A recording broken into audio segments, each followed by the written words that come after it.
Hi అండి, welcome to the Lakshmi గారి ముచ్చట్లు.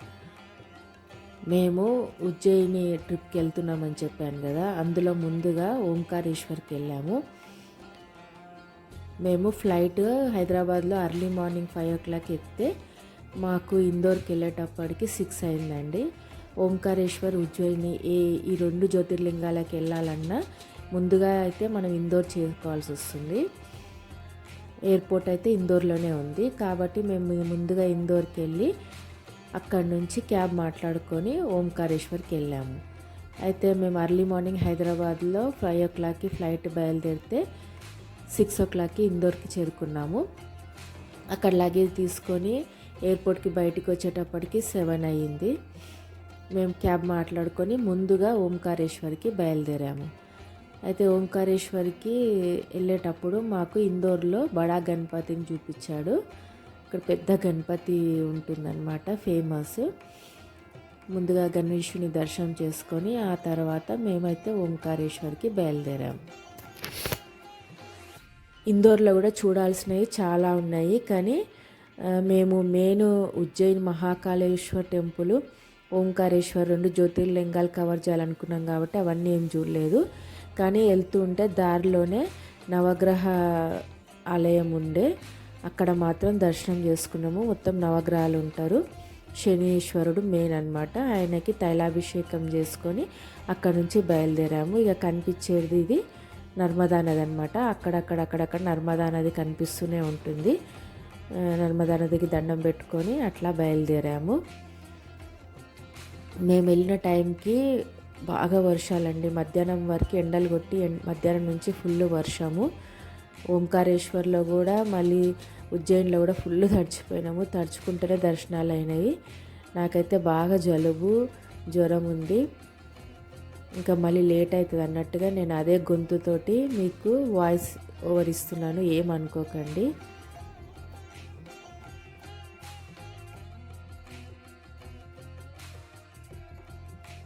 ఇదైతే మమలేశ్వర ఆలయము ఓంకారేశ్వర్లో నర్మదా నదికి ఒకవైపు మమలేశ్వరుడు, ఇంకోవైపు ఓంకారేశ్వరుడు ఉంటాడనమాట.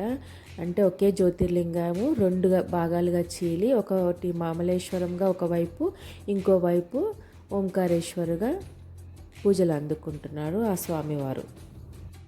ద్వాదశ జ్యోతిర్లింగాల్లో ఓంకారేశ్వర జ్యోతిర్లింగం 4వ జ్యోతిర్లింగం అండి.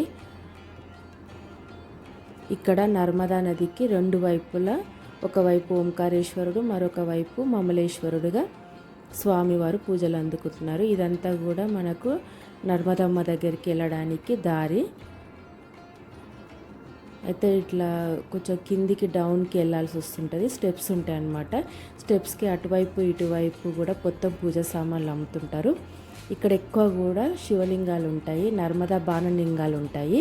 అంటే నర్మదా నదిలో దొరికే రాళ్ళతోటి శివలింగాలు తయారు చేస్తారంట. ఇక్కడ నుంచి తీసుకెళ్ళి చాలామంది ఇంట్లో పూజ రూమ్లో పెట్టుకొని పూజ చేసుకుంటూ ఉంటారు. అయితే ఇది మాత్రం గణేశుని గుడి. లోపలికి వెళ్తే గణేశుడు దర్శనం అవుతుంది. ఇక్కడ అన్నీ కూడా పూజ సామాన్లు దొరుకుతాయి మనకి.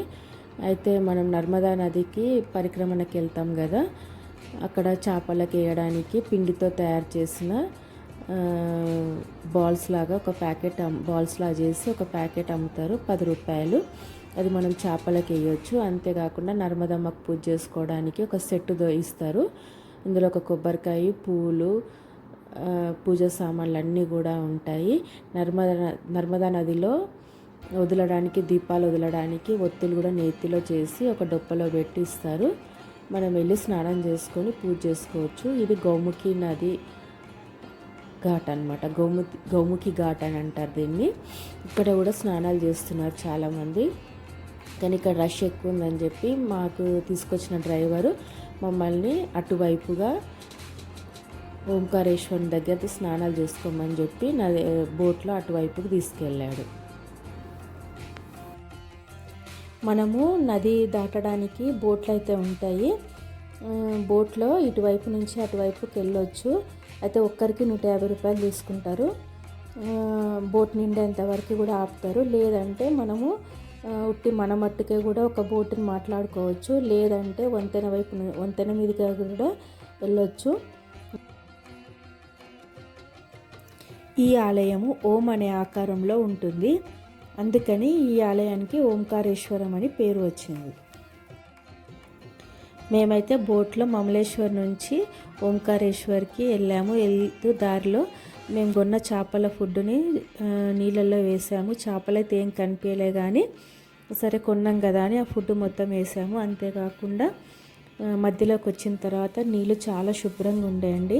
అప్పుడు ఆ నీళ్ళని బాటిల్లో పట్టుకొని ఇంటికైతే తెచ్చుకున్నాము. ఎందుకంటే ఇంట్లో మనము వరలక్ష్మతం కానీ అలాంటి పెద్ద పెద్ద పూజలు చేసుకున్నప్పుడు ఆవు పంచకం చల్లుతాం కదా, దాంతోపాటు ఈ నది నీళ్ళు కూడా గంగా నది కానీ కావేరి తుంగభద్ర ఇలాంటివి ఏ నీళ్ళైనా మనం తెచ్చుకొని చల్లుకుంటే మంచిది, ఇల్లు పవిత్రం అవుతుందని చెప్పేసి నమ్ముతాం. కాబట్టి నేనైతే బాటిల్లో నీళ్ళు పట్టుకొచ్చుకున్నాను.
ముందుగా మా వాళ్ళిద్దరు స్నానం చేసిన తర్వాత ఇంకా నేను కూడా చేసుకొని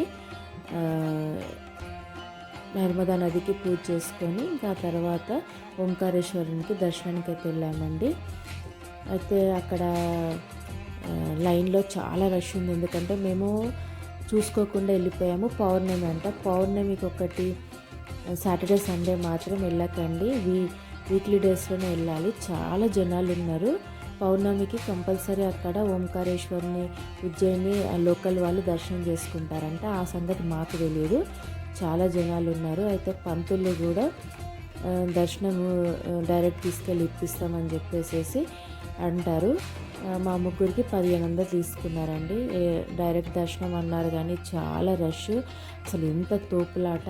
అంత రష్లో అయితే దర్శనం అయ్యింది, పర్వాలేదు, కానీ చాలా రష్ ఉన్నారు. దర్శనం చేసుకుని బయటికి తీసుకొచ్చి మళ్ళీ మనకు బయట హాల్ ఉంటుంది, ఆ హాల్లో శివలింగాలు పెట్టి పూజ చేస్తారనమాట. అభిషేకం అవన్నీ లోపల చేసుకోవడానికి అయితే వీలు లేదు. ఓంకారేశ్వర్లో మొత్తము గ్లాస్ తోటి కవర్ చేస్తారనమాట. అంటే గ్లాస్లో నుంచి మనకు ఓంకారేశ్వరుడు బాగానే కనిపిస్తాడు. లోపలికి అయితే టచ్ చేయడానికి అయితే అవకాశం లేదు, ఎందుకంటే ఇంతకుముందు ఉండేనంట స్పర్శ దర్శనాలు అభిషేకాలు అవన్నీ చేయడం వల్ల ఓంకారేశ్వర శివలింగం మొత్తం కరిగిపోయిందంట. అందుకని చెప్పేసి ఇప్పుడైతే తాకనివ్వట్లేదు, ఊరికే చూసుకోవాలి. బయటికి వచ్చిన తర్వాత పెద్ద హాల్ ఉంటుంది, ఆ హాల్లో అందరినీ కూర్చోబెట్టేసేసి పంతులు ఉంటారు, ఒక్కొక్కరికి ఒక్కొక్క పంతులు ఉంటారు, వాళ్ళే అభిషేకము పూజ అవన్నీ కూడా చేపిస్తారు. మాకైతే దర్శనం అయితే బాగానే జరిగింది. ఆ తర్వాత మళ్ళీ బోట్ ఎక్కి అటువైపుకి వెళ్ళి మమలేశ్వరిని కూడా దర్శనం చేసుకొని అక్కడ కూడా మమలేశ్వరిని అయితే డైరెక్ట్ అభిషేకం చేసుకున్నాము. కానీ అక్కడ కూడా స్పర్శ దర్శనం అయితే లేదు. అక్కడనేమో మమలేశ్వరిలోనేమో గ్రిల్స్ పెట్టారనమాట.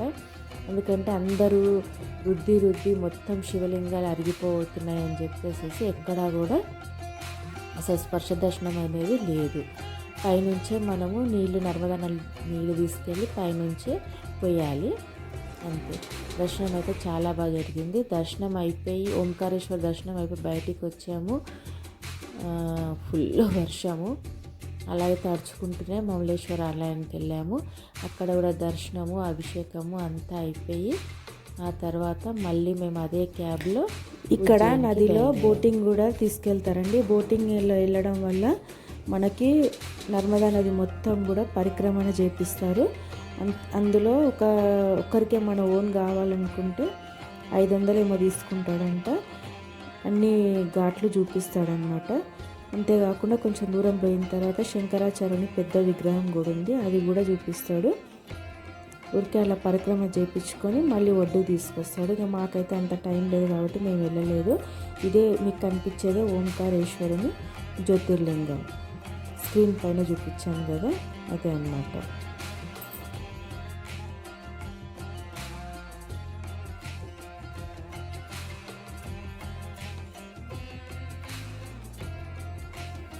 ఇలా హాల్ ఉంటుంది, పెద్ద హాలు. ఇక్కడ మనకు శివునికి అభిషేకము, నవగ్రహ శాంతి, అది ఇది పూజలు ఎన్నో చేయించుకుంటున్నారండి.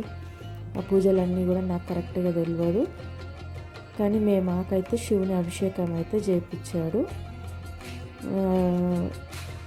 దర్శనం అయిపోయిన తర్వాత బయటికి వచ్చి కూర్చుంటే ఇక్కడైతే పంతులు వచ్చి మనకు ఇండివిజువల్గా అభిషేకాలు అయితే చేస్తారు.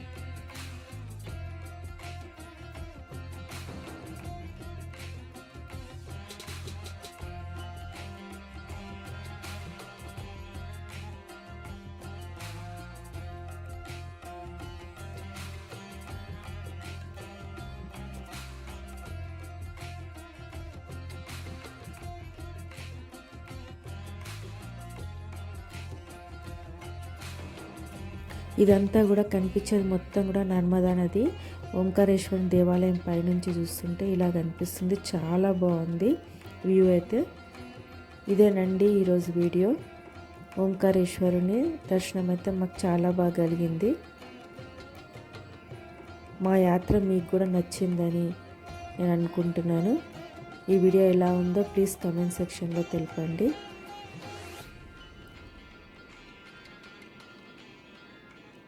ఇంతేనండి, మళ్ళీ నెక్స్ట్ వీడియోలో కలుద్దాము. నెక్స్ట్ మేము ఓంకారేశ్వర్ నుంచి ఉజ్జయిన్కి వెళ్ళాము.